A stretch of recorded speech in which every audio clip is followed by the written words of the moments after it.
Welcome to episode 301 of Sports Geek. On this week's episode, I chat technology and the Olympics with the Seattle Seahawks' Chip Suttles.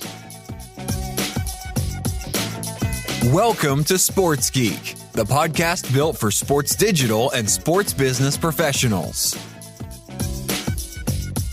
And now, here's your host who is ready to get to work, Sean Callanan. Thanks, DJ Joel. Yes, my name is Sean Callanan, and I am ready to get back to work. Don't forget, you can find me and find all the podcasts at sportsgeekhq.com on all good podcasting platforms. You can also sign up to Sports Geek News that's available via sportsgeekhq.com/SGN. Otherwise, you can email me, Sean at sportsgeekhq or at Sean Callanan or at Sportsgeek on most platforms.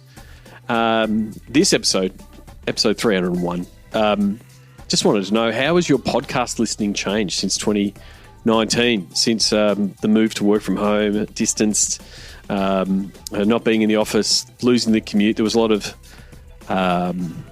worry in the podcasting community that the commuting time would ease into the podcasting time, but podcast stats have stabilised and actually grown since the pandemic started. So I'd love to know where you are now listening to your podcast. Where are you right now? Are you on a run? Are you taking a walk? You're taking the dogs for a walk? Or maybe you're like former podcast guest Kevin Bain, who listened to episode 300 on the golf course. So I'm looking for some strange and unusual podcast reviews. Does that podcast actually help your golf game? Kevin was kind enough to give a ringing endorsement. No balls lost during the round. Didn't improve his golf score, but at least we didn't have the loss of any balls into the water. So let us know where you listen to podcasts, or if you're lucky enough to be returning to commuting to work and events. That'd be great. Leave some strange and weird and funny reviews on Apple Podcasts, please. Be much appreciated. Before I get in this chat with good friend Chip Suttles, as I said, as DJ Joel said there in the outset, I'm ready to go back to work. How can I help you? Whether it is helping your digital team to sharpen up what they're doing on the content side, how can I get them working better with your commercialization? With the sponsorship team, how can we help you understand how you can better commercialize your digital assets and understand that value, applying the digital to dollars process? Please reach out. Always looking to work with podcast listeners. Had a lot of fun working with them over the years. So please reach out. sportsgeekhq.com/phone call is where you can get in touch with me and have a chat. Now, here is my chat with good friend Chip Suttles from the Seattle Seahawks.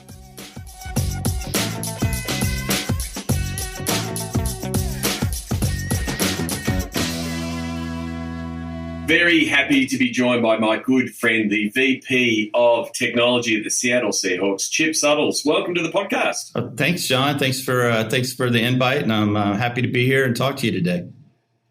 Well, like I said, it's been we've been longtime friends. You're always my bus buddy. And when we're at the Seed Conference, when we're heading out somewhere, I always look forward to sitting next to you and diving in and what you've been up to. So now we get to do it on the podcast. So I'm really looking forward to it. Is that because of my Seahawks corporate card, or is that just because? A little bit of column A and a little bit of column B, Chip. I love talking to you. But first, as I do sort of with everyone on the podcast, is try to find out how did you get your start in the world of sports biz? Well, I kind of sideways my way into it.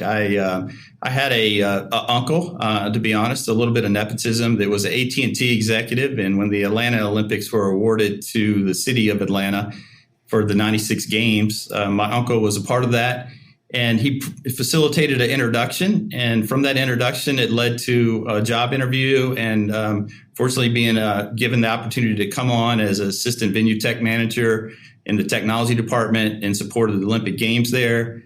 My first job there was to oversee the planning for IT for race walk, road cycling, and road cycling, race walk, and marathon. Sorry, and yeah. So that's how I got. So what was tech? So that's 1996 for people Googling when Atlanta was on. What, and we're sports technology has vastly changed. What was sports technology, or just the technology plans and some of the things that were implemented in Atlanta? So it's a great question. And when I think back of it and I laugh, and people are listening, they're going to say, well, tell me. Well, first off, it was pre-cell phones. So I had a two-way pager. So that was interesting. And a lot of the focus was on, IBM was our hardware and software sponsor at the time. A lot of focus on telecommunications. Communications was important and key. And I had a long distance provider and a domestic or local provider as well. So I had a big telecom team. We'd spent a lot of emphasis on putting that in place. The cable TV head-end systems were huge, and they took a lot of planning and integrations. And then the timing and scoring, focusing on the field of play, and the timing, scoring, integrations were an important piece of it too. So that's where I spent the majority of my time back in those days. So it was very much the operational part of sports tech, like you said, the timing and making sure all the tech on the ground work, and not so much the Internet of Things and the fan experience piece that's evolved. You stayed like a lot of people that get caught into the Olympic movement. You stayed in the Olympic movement, and then also had some experience with Salt Lake City. Yeah, I had no intention of really making the Olympics or sports tech my career. So when the Atlanta Games were over, during the Atlanta Games, I got promoted to venue tech manager of Olympic Stadium and track and field. So it was quite an accomplishment. And I was 24 years old, and I had a team of about 18 people, and I felt way overwhelmed and just like thrown into the deep end, as they say. And it was quite an experience, a lot of opportunity for me. But I realized my skill set needed to grow, and I had the chance to build my network and stay in Atlanta following the games, go to work for a project management consulting company, get some project management certification, and pick up some skill sets for future life. No idea that I would ever have the opportunity to do another games. I mean, I thought that was a chance of a lifetime. Just didn't think about it. But IT consulting is a world of travel. So after 3 straight years of being on a plane every week, a friend called and said, "Hey, how would you like to come out and share the role of infrastructure and planning for the Olympic Games in Salt Lake?" And I said, "Absolutely." I said, "I've never been to Salt Lake, but sign me up. I just want to get off the road, and the chance to do another Olympics it sounds fantastic." So I jumped on a plane and relocated out to Salt Lake. So what were the comparisons of 96 to then Salt Lake? What were some of the changes in the tech and the focus? Because you still would have had all the operation, all the timing, all of the stuff that you had in 96, but like the bar had been lifted, cell phones were starting to come in. Were there different requirements around Salt Lake? Well, a lot of the base requirements were the same. You had to put in a supporting infrastructure to get all the games management systems to work. So that's what a lot of our focus was early on, is building out the infrastructure for all the venues, ensuring that the networks were all talking to each other. That when I say games management system, that's your ticketing system, your transportation system, your information system, and there's about 14 major systems that help run the games. And we had a partner there, Schlumberger Sima, that was responsible for building them, but I was responsible for helping build out the plans. Mobile technology had picked up by 2000 when I started out in Salt Lake, and so that we had a big mobile push, but we had a telecom department at that time, and they took care of the majority of that. And I mean, it just it was the same requirements I had been familiar with and touched on it for the summer games, but the winter games a little bit smaller, easier to handle in my opinion, less venues, but no less challenging. There's still unique challenges to it. So it was, making sure timing and scoring and the partners were integrated right, and all these systems were working on site to support the operational staffs.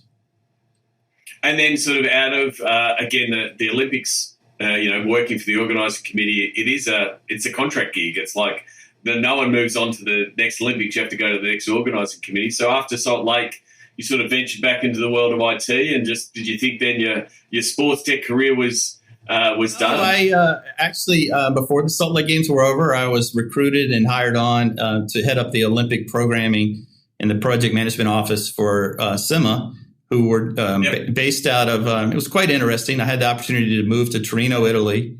We were based out of Barcelona, headquartered out of Paris, France. So I think I was paid out of Houston, Texas. It was very much a global company. But a group of international colleagues and we moved to Torino, started the office there, and I oversaw the planning for the summer and the winter games from an integrations partner point of view. So now this first time leaving the committee and working for one of the partners, but it gave me a different perspective that I had been exposed to, but never had a role in. So it was a great opportunity to stay with the Olympics and see it from a different light. So I moved over to Torino with my young family, my wife and my young son, and I was fortunate enough to have another son in Torino, and it was a great 2 years of my life. And so the moving from like you said, the organising committee to the the brand side or the tech side, and sort of working with the partners. How much was the technology pushing the Olympics, or vice versa? Where was the innovation coming? Well, I think the innovation was just in advancements of the building out the systems requirements. I think it wasn't like the Olympics were taking major strides in tech advancement. I mean, we're basically, if the timing and scoring works and the broadcast works, then you could still run the games. But it's more efficiencies and and improving communication on the operations side of the house is where the tech was coming from. And, there's these 14 games management systems I was talking about that we did, as SIMO, and SIMO became Atos Origin. And currently Atos is still a sponsor, and people might be familiar with them. Atos was responsible for developing these 14 systems. And I guess a lot of development was done within them just to make it a better user experience for the end users and just more efficiency in the operations of the games. So unfortunately, due to family circumstances, I left Torino early, moved back to the States for a brief year, and then I had the opportunity. I thought my Olympic careers and dreams were over, but had the opportunity. My wife, without beknownst to me, had sent my resume to Vancouver 2010, and the Vancouver team called me and said, "How would you like to come up and work for the CIO, run the project management office, and rejoin some of your old colleagues?" And I said, I fortunately didn't burn any bridges when I left Torino, and the chance to go and do my 4th Olympics in Vancouver sounded like a great opportunity. So I was able to join Vancouver prior to Torino.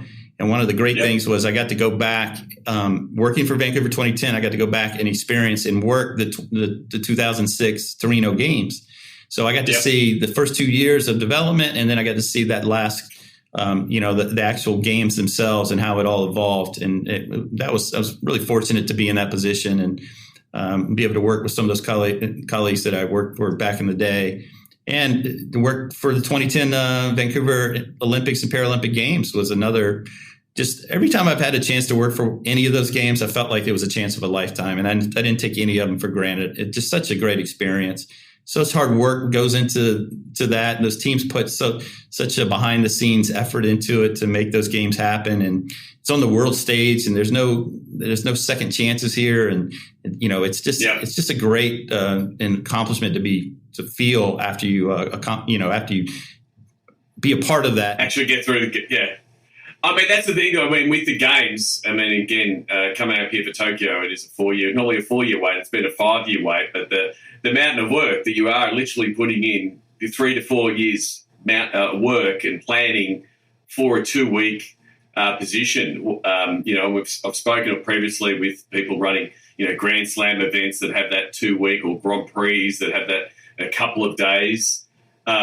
What is the pressure, I guess, like, and the stress levels like around the games when, you put 4 years on the line, you put 4 years of your life on, into this project? Things always happen, right? We know tech is not always our friend in some cases. What were some of the, some of the pressures of the 2 weeks of the games, of the many games that you've done?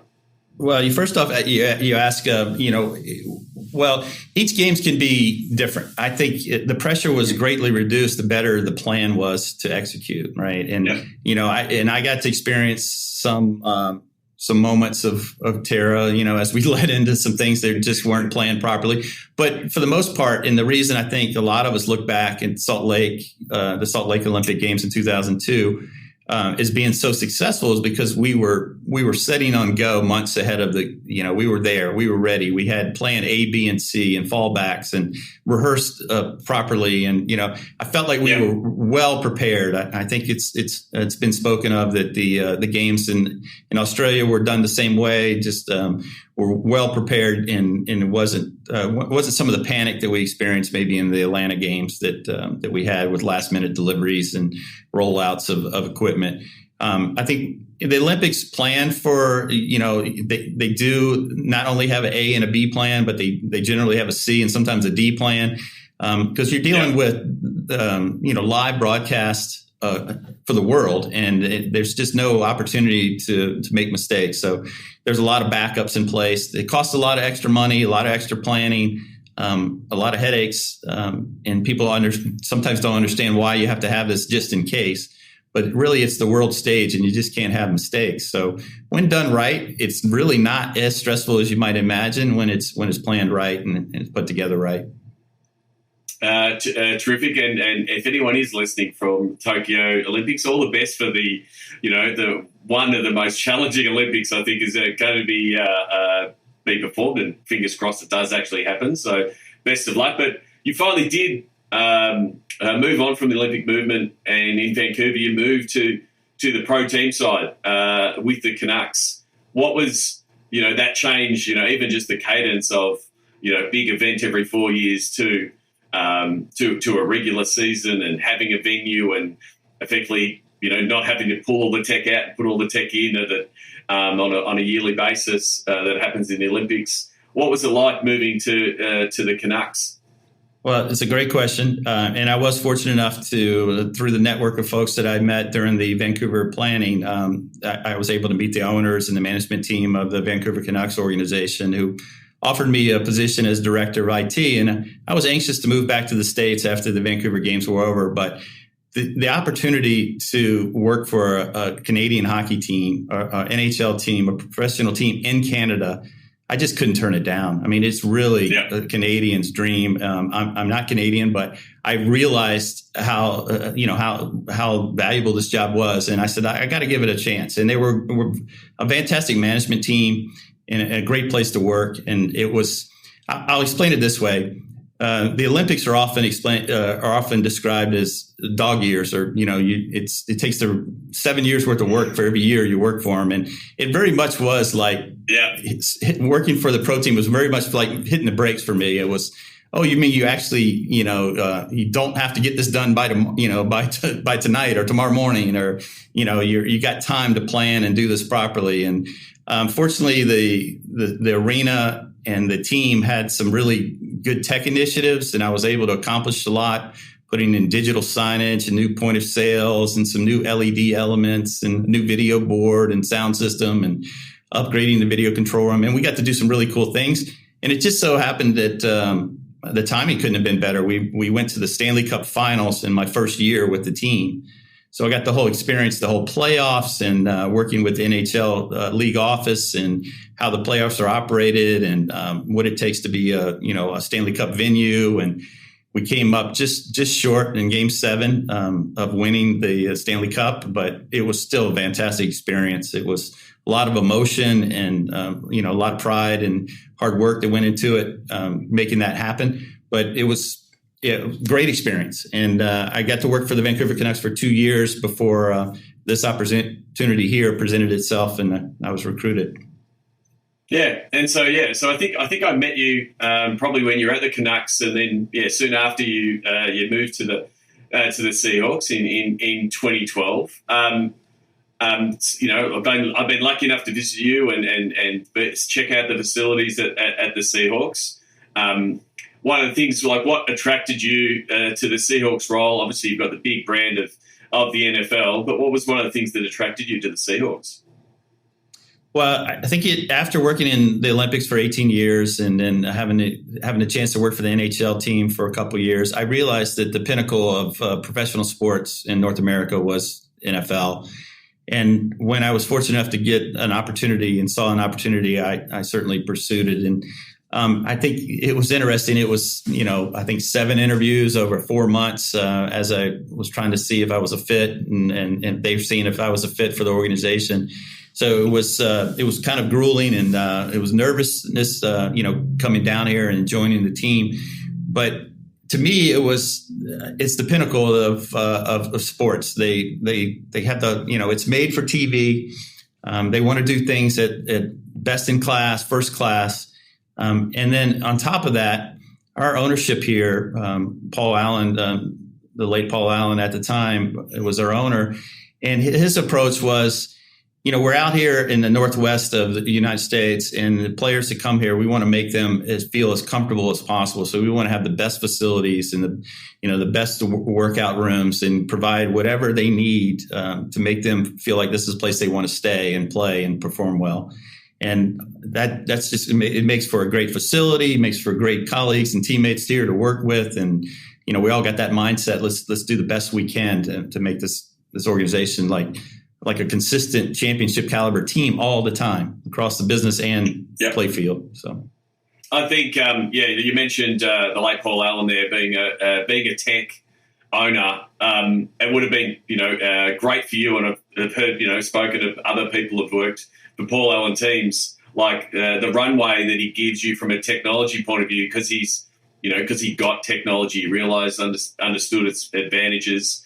What was that freedom like as far as for you from a technology point of view, saying, I want to be able to do this, knowing that you had, more of a green light than potentially other teams or other people in different roles, because you had a forward-thinking owner like Paul Allen? Yeah, I think it's just fortunate, and I love the opportunity that I got to work with him for a short period of time. He really took an interest in the mobile application. I think the only interactions I had with him were about the mobile application, features and functionality, and making sure that we were cutting edge and that we were looking at everything we could possibly do to make that fan experience over the mobile app more enjoyable and kind of unique. And, so we were always kind of pushing that envelope a little bit. So that was fun. And I mean, he just got technology, and he seemed to be supportive of our tech initiatives. So I still had to get, budget approvals, and had to win over management and explain what we were trying to accomplish to everyone else. But it seemed like I didn't have many hurdles with the ownership. They seemed very supportive of our initiatives, once the management team was on board as well. So for technology, an absolute key pillar, obviously, and moved a long way from those early days of the Olympics, far more in the fan engagement space. And integration into your stadium. So, how do you, as technology and managing technology, support and support other departments and other business areas across the Seahawks? Yeah, I look at it two ways. I look at business operations and then stadium operations, and I'm responsible for both the traditional IT and technical operations of the stadium. So, from a business operation, I just want to provide the best tools in software, and do it in a secure manner, that they're protecting themselves and we're protecting the organization and our data and our intellectual property. So I just try to look for what's best in class. We've been fortunate to have a great relationship with Microsoft over the years, and with the NFL League office. And we've been the first team to roll out Office 365 and use that platform, and that's been helpful. And I think now all the teams are on board, but being a front runner sometimes has given us some headaches, but for the most part, it's been beneficial that we get the support we need from the league and from our vendors, and be able to do that. I'm always competing against. There's so many solutions out there that are just cloud-based that all the departments can go and shop and buy their own solutions. But I'm trying to always educate the organization that they need to come through tech so that we can support it, protect it, and make sure it is the right fit for our environment. So that's on the business side.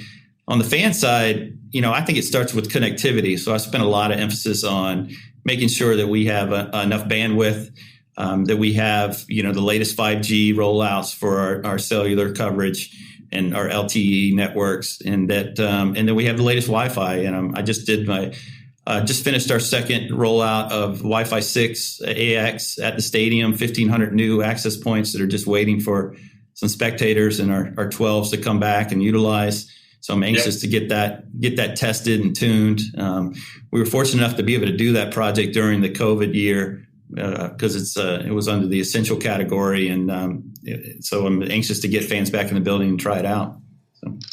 Yeah, I mean, I remember some of the early seat conversations where we started having fines if people were talking about Wi-Fi too often, because it became it's a utility. It had to happen, but we were all there in those early days of having those fights and making those pledges to get Wi-Fi systems embedded in, because it was required at stadiums. But now having that technology rolled out is the same as like, well, we're not going to have toilets at this stadium.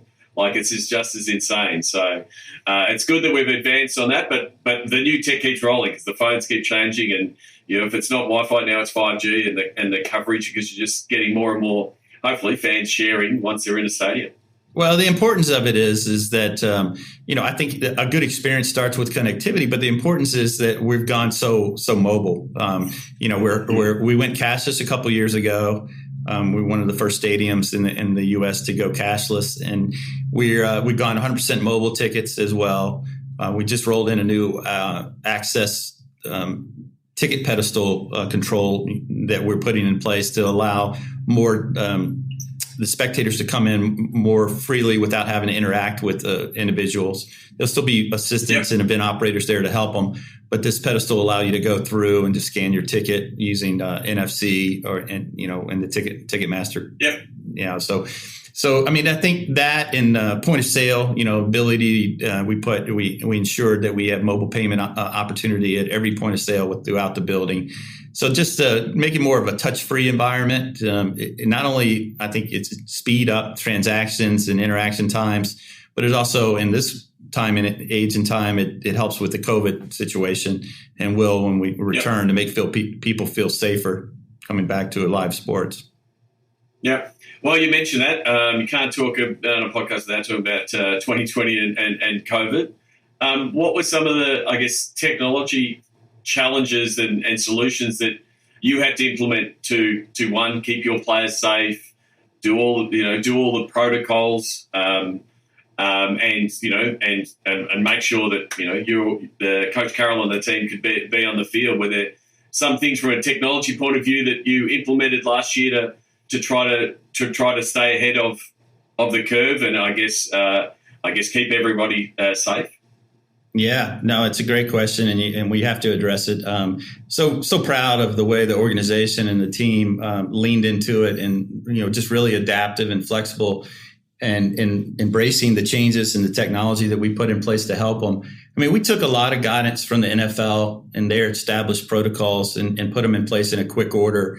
The biggest challenges for us is that, right about this time last year is when we made the decision that everybody was going to work remotely, was just making sure people had what they needed to VPN into the office, had the connectivity. We weren't really a remote type of organization, so I had to get some hardware and some laptops out to a few folks.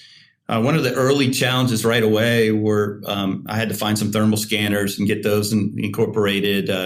I utilized our partner Clear, who does travel in the U.S.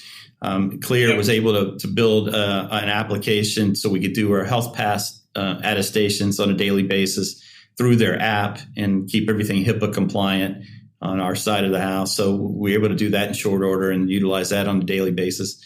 But one of the things that the quick and biggest challenge of last year for us was, with very short notice, we had to go to a virtual draft for the team. Yep. And for us, we have a multi-million-dollar facility, and we have a dedicated draft space that we use and plan in on a yearly basis, and use almost daily on a yearly basis. And for the team not to be able to use there, it was a real caught everybody off guard. So my IT team, I have to give a lot of credit for. Well, not the coaches and the general manager and the scouts and the whole team really for working with us, being patient. But we ended up running the draft from the Coach Carroll's house, from our general manager John Snyder's house, and and we supported our president as well. And I had a small IT team, what was allowed by the NFL at each of those facilities. And I kind of ran central operations from my home. and we were able to pull off the draft. And I mean, when Vegas has odds against you failing, it makes you nervous. And I was glad to see on day 2 they took that betting line down because we proved that we could make it happen. And a lot of people contributed to making that successful.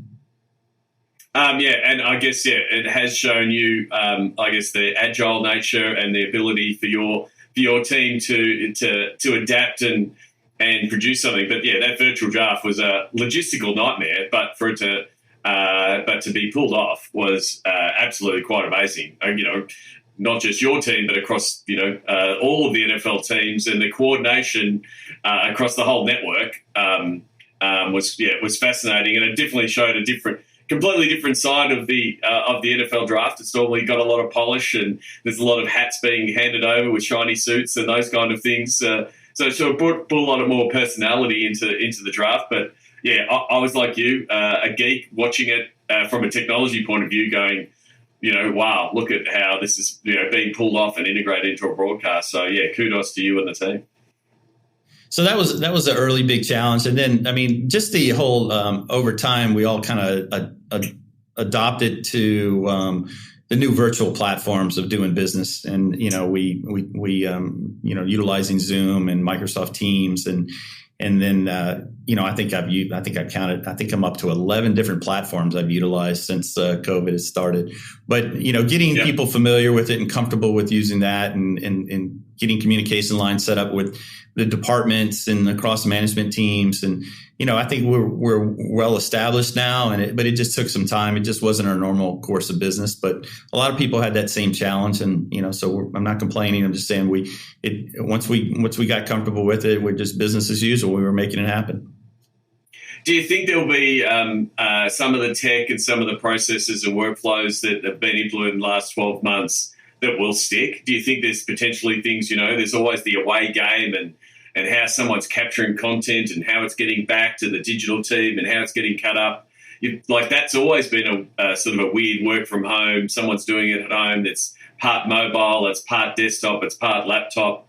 Do you think some of those processes have cleaned up some of those gaps that might have been, people using different tech to be sending bits of content around? I certainly do. I think these platforms have shown and proven that that stuff is all the capabilities there, and people got familiar and comfortable with it. And I think it's here to stay. And I think I'm not sure how it's going to evolve. I'm not sure that there'll be one day where we'll all be back in the office. I think that it'll be a hybrid, and as we'll ease back into normal life, I think, or what was close to it, there'll always be some bit of change from this point forward, I think. But these platforms, Microsoft Teams is fantastic for collaboration and team sharing of content, and it's been useful in communicating with my colleagues across other sports networks on a weekly basis. It's been fantastic in sharing project information on my internal projects with my IT team, and then our management team uses it as well for building business plans and budget planning. And so it's been a great platform. So I think we used similar products before, but not to this degree. And I think it's a great point. I think that is here to stay. And I think it's a benefit from. And it sort of probably removed some of that reticence of, but I've always done it. The whole classic, my Outlook, my email needs to be downloaded to my desktop to be able to work. It's like, no, it all works in the cloud. It's always there. And that fear of, no, it's got to be downloaded somewhere because I'll lose it. It has gone with a whole bunch of tools, across the space. One of the things I wanted to ask around, your role in the technology piece is how do you balance, you did talk about, business operations and stadium, but there's also the technology that keeps rising on field and the high performance and supporting your coaches. Now, obviously, I'm not going to ask you to share the tech and all the mysteries of the tech that you're doing for Coach Carroll, because obviously that's proprietary. You're not going to share that on the show. But what is that balance of being able to roll out new tech, whether the coaches come to you with some performance analysis or tracking of players or different camera setups that they want? How much is your job doing some of that stuff and trying to keep, the coaching team on that bleeding edge of what is happening in that sports tech space from a player performance and tracking point of view? Oh, it's a great question, and I'll answer what I can. We do lean into the sports analytics team, and we have a department that works for football operations. And, it's the pursuit of using data to better prepare an athlete for game day, kind of assist them with recovery, and provide information to allow the coaches to make informed decisions for game planning. I mean, that's what it comes down to. Yep. So we're not telling them what to do. We're just providing more information to them in a more efficient manner. So I do have some. It's not a primary responsibility, but I do support that team and in the football operations in that way. And we also leverage our partners and our vendors. And we've been fortunate enough to partner with AWS Cloud Services recently, and they've been fantastic in this space. We built out a data lake that we can house all this data to be able to run queries and run reports and to use this. We define it as a collection of stems, a data based on stems, which is sleep, think, eat, move, and sense, and this all kind of goes into that data lake. And then we're able to kind of get a real time. Well, first off, you get a baseline of how a player's health is as they come into the organization and where they need to grow. And we kind of get a measure on their workload during the course of a week and training, whether it's training camp or during the season. And we're able to help them with recovery if they have an injury. We know where they started from and where they need to get back to be able to get back on the field. But then it, gives us things that they can work on too. And it used to be, in a basic terms, you could look at it was you used to measure a player and say, okay, their 40 speed is slowed down because they're 5 years older now or something.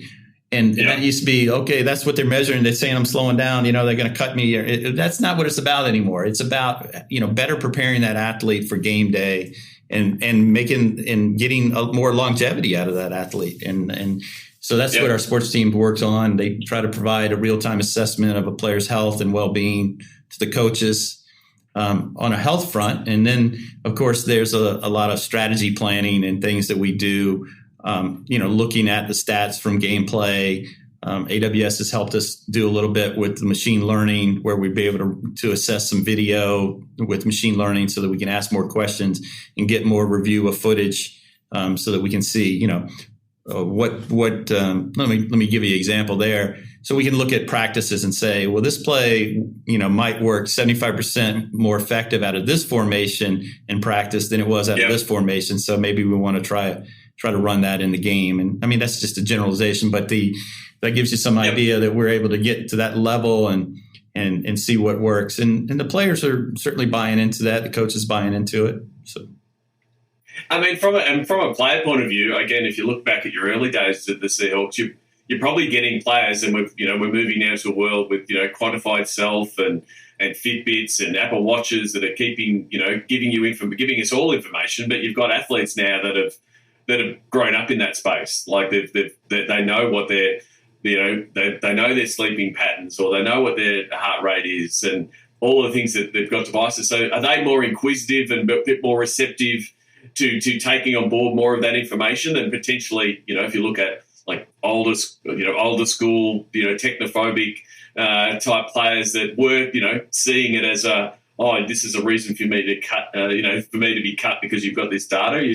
Are the athletes just as interested in that data and in knowing that those few tweaks might help them, from a game-to-game basis? Yeah, so a lot in that, Sean. The players have a players' union, so they have to opt in to participate in this data. But we get a high percentage of participation. Most of them are willing to do this, and I think the reason is they see the value in it earlier. This is now where it used to maybe just start in the pros when they would get these kind of measurements and these things. It's certainly in every major college program in the U.S. now that they're being experienced. In some instances, even in high school, they're starting to be measured on different things. So they start to see the value of it, and it becomes normal. And it's not something that's foreign to them as they come into the pros. So they're used to it. So certainly with these last few years of our draft classes and the younger players coming into the league, been really receptive to it. And you can see when the switch gets flipped and they see the value in it, and then they take a way more proactive interest, and they're hanging out with the sports, with the big brain, the PhD gentlemen in our sports science teams, and they're asking more questions to the coaches, and you can really see them engage with it. And especially on the players, we've had really good success at recovering players from injury and getting them back on the field quicker. And I think they've seen the value in sports science in helping them do that. So that makes them buy into it more. True. You've had a long career in the world of sports technology. What technology is exciting you in the near or far future? Yeah, I love the opportunity for biometrics to become part of our life in a positive way, not so much in a Big Brother way, but I think the biometrics we're gonna still continue to make advancements there, and and different things. And I think the mobile app experience is always evolving. I like the features and functionality we continue to look for and add to that, to engage with our fans and make that a better experience. It seems to be, you just don't leave home without your driver's license and your mobile phone. So, it's connected to your body, and that's the way we're trying to interact with our fan base. And I think we can do more there, and we continue to look for ways to do more there. So those are a couple things I think that are appealing to me on the sports science side. I mean, I got some harebrained ideas, but it's not necessarily something that our team is approaching. But I could see one day, just as speaking from my opinion, so I don't state that for the record.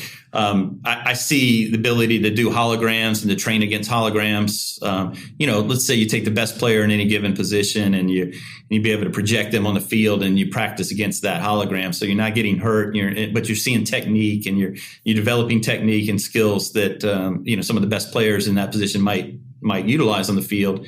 So I see that someday being a part of like the training, and we're already doing. I mean, some teams are already doing things similar. So we'll see. In the VR space, effectively putting on a headset and potentially juking against a player, that kind of thing. One technology I did want to ask you about, and it's probably something you've been asked internally. NFTs. Have you had to explain to people and talk about non-fungible tokens? Are you hearing the buzz and it's if we were going to conferences, there would be 4 or 5 panels on NFTs now in sports technology and fan engagement space. Do you have a position or thoughts on NFTs? Well, I don't necessarily have a position, but to answer your first question, in our most recent senior management meeting, the subject came up, and I had to explain a little bit the basis and the premise for it. And we had a discussion about one of our former players in a recent contract with another team. He took the majority of his payment in Bitcoin. And it turned out to be really rewarding for him, in his contract. When people thought he might have been crazy, he ended up paying quite a lot more than the value of it. But that was a good headline, because effectively they just paid him the money and he bought Bitcoin. It's the same as if he'd taken all of his salary and just bought some stocks, like some IBM stocks. So it was a little bit of a storyline, but it's part of the crypto, blockchain space that creates a lot of hype. Yeah, and we I think honestly, I don't think the team even provided it to him in Bitcoin. I think they facilitated the purchase of it for him. So that's more likely the story. But we talk about it. We talk about, and we follow the trends, and other sports teams use accepting cryptocurrency for their season ticket payment. So we're looking at that as something that if we should consider for the future, and likely we may consider that for the future. But we keep an eye, eyes and open to see what's trending and what the demand is. I think there's a space for it. I mean, there's certainly a need for secure, traffic, and what that cryptocurrency is done for cyber security is provided a way to do that. And so it's got some other side benefits to it too. I think that helps, that we could see benefits from down the road. I don't really have much more to say to it other than that. I think it's going to be an interesting space. We're obviously seeing the NBA guys do really well with Top Shot, and that's a really strong use case. But potentially using some of that technology, like I said, around ticketing, around knowing that something is, being awarded or having that, that security. There's potential there, but yeah, there's a lot of hype at the minute, and like there's always been, these hype cycles of new tech where it's a little bit of we've got to assess, see what it is. There'll be a lot of players now in the market, and then it will be a matter of picking the right ones. So that'll be the challenge ahead for all of us, I think, on getting to the right place. Chip, I want to finish off with my Sports Geek closing five. I'm here with Chip Suttles, from the Seattle Seahawks. Do you remember the first sports event you ever attended? I do. I had the opportunity to go to a Atlanta Braves games. I think it was in the early 80s. I don't exactly remember the year, but 81, 82 time frame. And the Dale Murphy Braves years. And I think I saw Dale Murphy, who not everybody's going to know who he is, but he was a Hall of Famer for the Atlanta Braves Major League Baseball team back in the day. And he hit 2 home runs in that game. And so it stuck in my mind a little bit. And it was just a great experience. I didn't really grow up in with an opportunity to see many professional sports games. I grew up in Virginia, and we didn't have any professional teams really close by. I guess the closest was the former Washington Redskins team. But that was my first game, the Atlanta Braves baseball. Yeah. Terrific. And you would have been to many sports events over your time. Do you have a favorite food memory at a sports event, or a go-to food when you're attending a sports event? Oh yeah. Well, all my Olympic experiences, I've had the opportunity to be at opening ceremonies, and after you put so much sweat equity and hard work into planning the games, there's emotion and and a pride that takes over, not just not just a national pride, but just a pride for being part of the organization and part of something so big on a global stage for the right reasons, world peace and kind of the competition, and it's so every Olympic Games I can think back and I can whelp up just thinking about the emotions of being at opening ceremonies. So yeah. And is favorite food? Like you've described a great event. Do the Olympics know for a favorite food, or are you just a hot dog and a beer kind of guy? Oh, I like a good hot dog and beer, but every stadium, and I'm trying to get to all the NFL stadiums. I haven't quite made it there yet, but I'm making a good inroads on it. I think I'm more than halfway there, and I try to find their signature dish at all the stadiums when I go.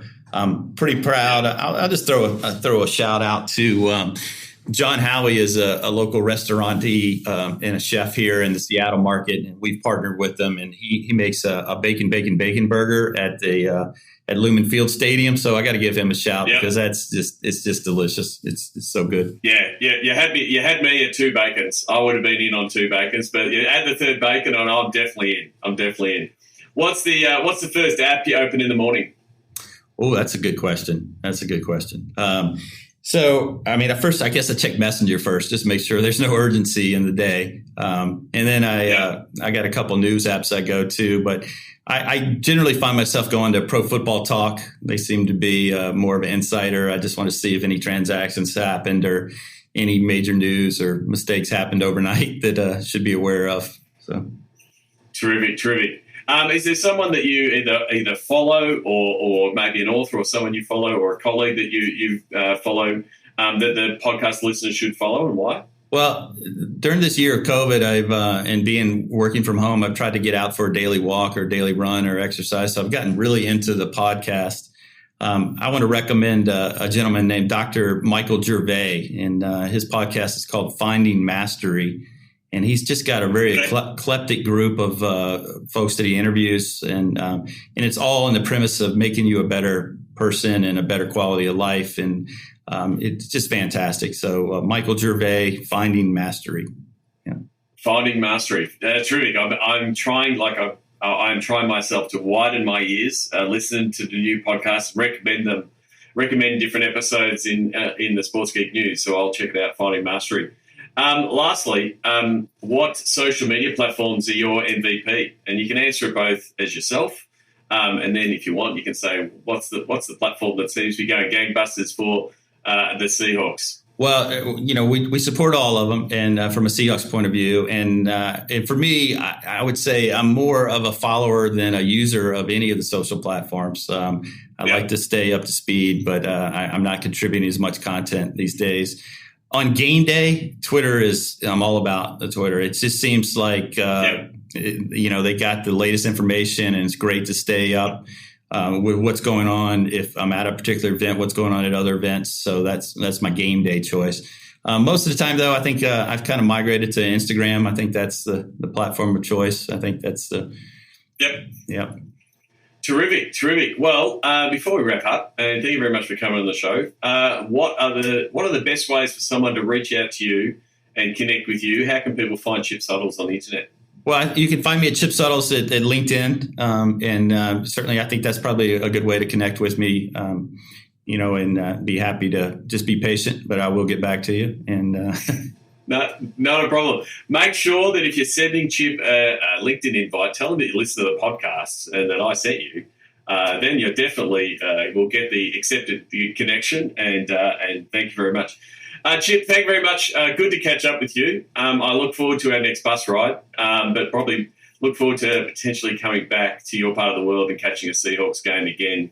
It's a great stadium and venue to watch a game, and it's something I look forward to, obviously, with the rest of the 12s when they're allowed to come back and hopefully have a full stadium in the near future. Well, thank you, Sean. I appreciate it, and you're certainly welcome anytime. I'd love to have you back here. Learn from the Sports Geek Amplify Season 1 cohort. Timo, Vlast, Stellar Algo, Ubi Park, and Zoof. For more, go to sportsgeekamplify.com. Thanks again to Chip Suttles. You can reach out to him on Twitter. Chip Suttles is his Twitter handle, Suttles. And you can reach out to Chip on LinkedIn. Remember, I always tag guests on LinkedIn. It's a great way to say thanks. By commenting on that post, tag them, and then it makes it much easier for you to reach out to them and connect with them, which I love seeing happen, seeing the Sports Geek community connect and help one another. Before I wrap things up for today, big shout out to the Patreon subscribers. Really do appreciate the support. You can become a Patreon subscriber by going to sportsgeekhq.com/Patreon. Don't forget, everything that you need in the world of sports, digital, and consulting in that space, you can go to Sports Geek HQ. As I said earlier, I'd love working with podcast listeners. Please reach out to me. Please listen and please give further feedback on the Sports Geek Amplify series. The Sports Geek Amplify series available at sportsgeekamplify.com. It's available on your Sports Geek feed. If you just scroll down a little bit, you will see episodes featuring Vlast, Timo, Stellarago, Ubi Park, and Zoomph. Really enjoyed both producing those episodes and now promoting those episodes. If you want to reach out to me to ask more about them, or you can go to those sportsgeekamplify.com pages and reach out and connect with those great businesses. If you're interested in being part of Sports Geek Amplify Season 2, please reach out. Until next episode, my name is Sean Callanan, and you've been listening to Sports Geek. We'd love your support on our Patreon campaign.